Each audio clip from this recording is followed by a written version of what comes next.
दोस्तों, प्राचीन काल में सुधन्वा नाम के एक राजा थे। वे एक दिन आखेट के लिए वन गए। उनके जाने के बाद ही उनकी पत्नी रजस्वला हो गई। उसने इस समाचार को अपने शिकारी पक्षी के माध्यम से राजा के पास भिजवाया।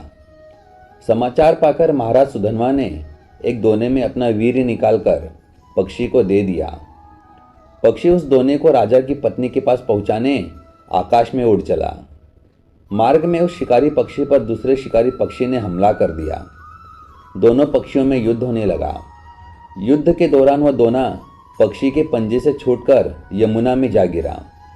यमुना में ब्रह्मा के शाप से मछली बनी एक अप्सरा रहती थी।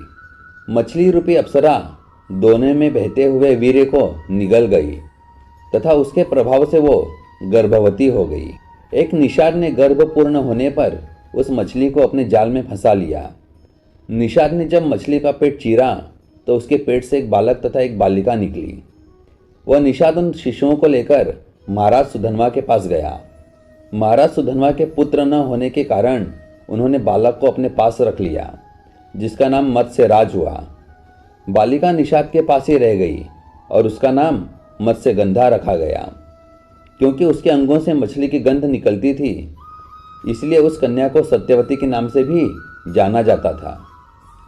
बड़ी होने पर वह बालिका नाव खेने का कार्य करने लगी। एक बार पराशर मुनि को उसकी नाव पर बैठकर यमुना पार करनी पड़ी। पराशर मुनि सत्यवती के रूप सौंदर्य पर आसक्त हो गए और बोले, हे देवी, हम तुम्हारे साथ सहवास के इच्छुक हैं। सत्यवती ने कहा, हे मुनिवर, आप ब्रह्मज्ञानी हैं और मैं निषाद कन्या, हमारा सहवास संभव नहीं है।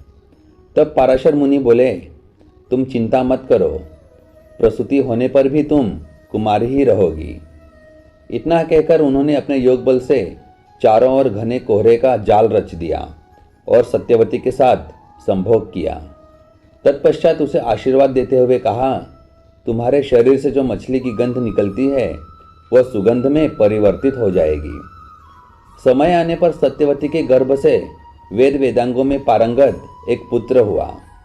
जन्म होते ही वह बालक बड़ा हो गया और अपनी माता से बोला, हे माता, तू जब कभी भी विपत्ति में मुझे स्मरण करेगी मैं उपस्थित हो जाऊंगा।